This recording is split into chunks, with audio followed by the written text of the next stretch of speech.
Hey guys, welcome to the next part of the video. So let's get started. Number 28, filter function for multiple criteria. So we have the same sales figure as before, but this time we want to be able to satisfy two criteria. First, we'll have a look at this one where we have East as the region and David as the rep.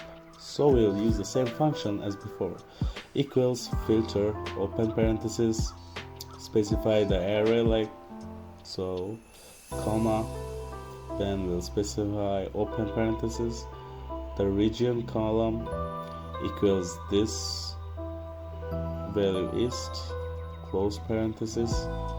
This time we're going to multiply by another criterion, parenthesis, and choose the rep column where that equals this value here, David, will close parenthesis, and again hits enter. So that shows all the records where the region is East and the rep is David. We can also do this with OR, so where the region is East and where the rep is Chris.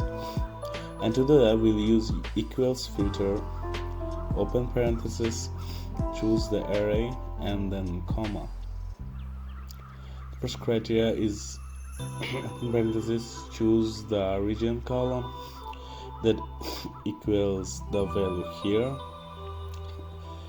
East, close parenthesis, and now to use, or we'll add parenthesis where the rep column equals this name here, Chris, close parenthesis twice, and hit OK. Now that returns all the records where the region is East or the rep is Chris. That's all for today. Thank you for watching the video. Stay connected with us to watch more videos like this. Have a great day.